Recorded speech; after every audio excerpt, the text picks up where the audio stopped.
I am Skip Murphy with GraniteRock.com doing special reporting for GovernmentOversite.com, and we are here at an event called Nullify Now that is being hosted by the 10th Amendment Center, which focuses on that amendment to the Constitution, where, in simple terms, it says that the states' rights reign supreme over that of the federal government.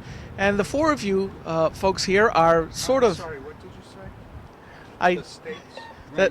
The states' rights. The federal government basically says, as far as a quick definition of federalism, that the states' rights should not be over-trumped by that of the federal government. And that's a quick take on that. That's the 10th That is the 10th Amendment. It's one read of it. It is one read I of thought it. it says that But any rights...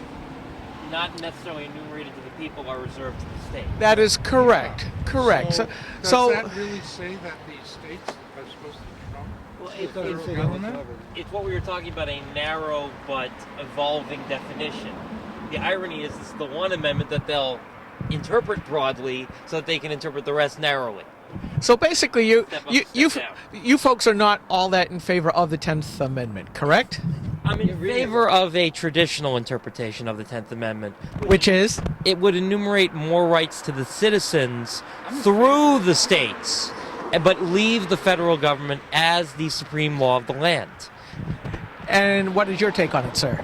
Well, in the 10th Amendment, I don't really, the Constitution is correct in most things. It needs to be understood that things have changed, where you used to have to take a horse to visit your congressman. That's no longer the case. So there is, I think now, more chance that we don't want to balkanize ourselves into lots of ineffectual, little hard to manage societies rather than being one large unified. As Daniel Webster might have said, liberty and union, now and forever, one and inseparable. And yet, when the Constitution was first drawn up, because the Confederacy of the individual and various states turned out to be not exactly a great success, the states' rights were always to be held above that of the federal government. And what we're seeing, what we're seeing right now is that the federal government. Let's go back and start this. We see The rights of the states are above the federal well, government? we go back to the enumerated powers, and we see more and more that the federal government is taking on more and more powers that are not specifically enumerated in the Constitution. Would you agree with that? We tried that in the Not 1860s, though. We necessarily. fought a civil war. I mean, the whole point of the Civil War is, at some point, the federal government's right gets to trump the states' rights. Otherwise, you wind up with regional powers developing among the state power blocks. So in effect, what you're saying is that you're okay with the whole idea that all of the states merely become political subdivisions of the federal government. Well, that is kind of the whole point of the Union. Yes, yes. Well, The entire point of The town of federal Chester is union. a political subdivision of New Hampshire. We're not going to break away. well, you are correct there in that, according to the RSAs of New Hampshire, the towns are literally political subdivisions of the state and are right, but that is not the case for federalism. The federalism. The concept remains still useful, that the states run local things and the federal government runs things that are best run among the several states. So Simple. but you don't believe that the feds should be governed by the constitutions where it says those specific enumerated rights. Oh, you're Yeah, asking, you you're don't asking calling. questions in such a way. Well, that they're not- that they're not open. I have my specific questions, and I have no problem in asking them. I'm asking. I understand your agenda. I I- understand. That's okay. But if you ask a more open-ended question, you'll get a more honest answer. Well, I am asking. Do you believe that the federal government should step beyond its specific enumerated powers that are outlined in the Constitution? And it seems to be that. I believe the government is within its enumerated powers. The government right now is inside its enumerated powers. So the ability to do lots of things are okay with you. As long as they're necessary and proper and are being used to regulate interstate We commerce. do have an election process here, which is supposed to put a limit by the people on what the government's going to do. So if the government says you must wear purple on Thursday, the people are going to vote that down, unless the corporations, like the Cokes, have too much say in it and they're the selling Coke. the purple apparel. Well, let me ask you a question. Do you believe that the Koch brothers are putting this on right now? They're involved. And how are they involved? I'm not 100% aware, except that I was told by the Pickup Patriots, and I think they must have some backing. And I talked to some people walking in, and they say they do have a table here. Well, which table would that be? I haven't been inside.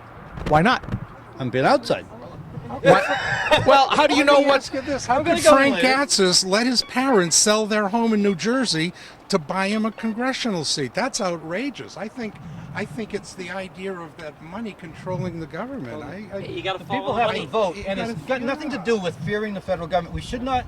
It's the people run the federal government. Once we get the Well- corporations out, Well, then I'm it'll not- be our country again. Well, here's something that I think that money should is the be. new god, and Coke is the new pastor. And Fox will tell you And what Well, to what- believe. well- Coke Cor- and well, Coke what Cor- about George Soros? And Coke, You know, they always and Coke say George Corporation is the new Soros, church. George It's the Soros. He's a tabernacle. philanthropist. So are the Koch brothers, just on the other side of the aisle. Reverend Yes, Coke. but George Soros is promoting our democracy. The Koch brothers are stealing. Totally. Well, you know, I have a hard time with that, given that George Soros has basically says, I have no problem in taking down other nations' currencies and putting them into bankruptcy. Is that something that builds up government? That's his job. I'm sorry. He's an international financier, and I'm not able to discuss exactly the ins and outs of his business plans. Okay. Seems And to he be put getting millions off of the people. point He here. put millions We are of getting people. off the point here. The issue is that the Kochs are telling us that all of NASA is a bunch of damn assholes and fools. This is not the way it's supposed to be. Now, I do not believe that the globe is something that should be played with so that people can make more money this decade, this year, this quarter. So no one should be making more money. That has nothing to do with You just said that. I was saying that no one should be putting more carbon dioxide in this atmosphere than they are able to take out. And I do not appreciate the Kochs funding fake astroturf crap and bad science. Totally. It's outrageous. Yeah. They are the only things holding us back from some carbon controls in this country. Take And they back our deserve government. to die soon, man. Because don't say that. Too late. Because they're old. Because they're old. And I'm going to go too. But the thing, and I'm old. All right. But the thing is, all right, he's going to go first. All right, he volunteers to go before the Kochs. But anyway, but what I'm trying to say is they do not have a right to take away the future of the planet by undermining Short-term science. gain for long-term Thank you. loss. I'm sorry. The blood just kind of went So to my you're mouth not and so didn't you're go to not my head. happy with capitalism. I'm totally happy with capitalism. I own a company. I have 10 employees. I make pollutants. Those pollutants are controlled by the federal government and by the state DES. That is good. Well, if you're putting out pollutants and pollutants are a bad thing, why aren't you stopping your own I pollutants? am not putting out pollutants. They are being dealt with correctly, damn it. How are you dealing with them? Take a breath. I can't take a breath. This guy, I love his questions. By following the laws set out by the government Yeah, give me a break. standards. I What was your worked question? for this company. I was If it just wasn't commenting on following what you were the saying. regulations, I wouldn't know what to do. RGGI would be a great next thing to have. I totally agree. I mean, 36 bucks a household. It's going to cost BAE like $300 a year to pay the extra money for RGGI. RGGI is going to give us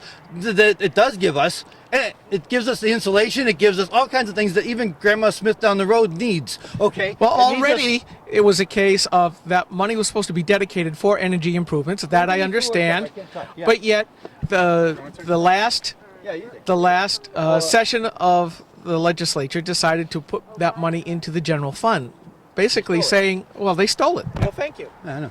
So I agree. Is that a good thing? No, but we're going to be giving it away if we get out of RGGI and the other states are still in it, because we're going to be buying money at RGGI prices, getting none of the benefits. That's brilliant. Like $16 million left on the table by getting out of RGGI. That is stupid. We're paying the price, and we're not getting the benefits. We're regionally controlled power prices, and the RGGI is simply funneling some of the money back to institute. So Energy savings. So what if something was done such that Seabrook could sell its power without having to pay the extra tax on RGGI? That would solve the problem then, wouldn't it? Well, the problem is that the Canadians are going to build the Northern Pass and rip up the North, because we don't need the electricity. But what about Canada but what- needs the cash? But what if the tax was taken away from our electrical rates? How would that Power happen? exporter. New Hampshire is a power exporter. We could just. flip the You're not switch and answering the take care of question. those. Well, You're not answering the question. because it's an unfair question. No, You're it's not. push-polling. You're push-polling. I'm not You're push-polling. You're stating your question in such a way that the answer will be either in your favor or so outrageous it just makes everything the way you posed your argument, however, was that we shouldn't pull out of RGGI because of the extra tax. We have to pay the extra fees because of that tax. I'm just saying if we can get power without having to pay the Reggie tax, wouldn't that solve our problem of what, as you phrased it, having to pay for it and not getting the benefit? Well, then the entire region. You know, Governor Pataki started this whole thing, Republican governor from New York. So? He started this whole thing, and all of a sudden, you know, the Republicans hate it again. The problem is it recreates the problem that the tax is in there to solve in the first place. You wind up redoing the problem you solved before by creating a new problem. Why not let individual people take care of it on their own? For the same reason that you can't grow all your own food, raise all your own materials, we need to combine together into community pacts so that we can all do better as a group. It's called specialization, not generalization. All right. I think I'm actually through, Ed, to be honest with you. So thank you very much. Here's the real problem. At any rate, here's the real problem. With the type of questions you guys are with the type of questions you guys are asking, what you're doing is it's the same way as if you walked up to somebody and said, "Have you stopped beating your wife?" When you ask someone a question like, "Have you stopped beating your wife?" you assume the answer before you even ask the question.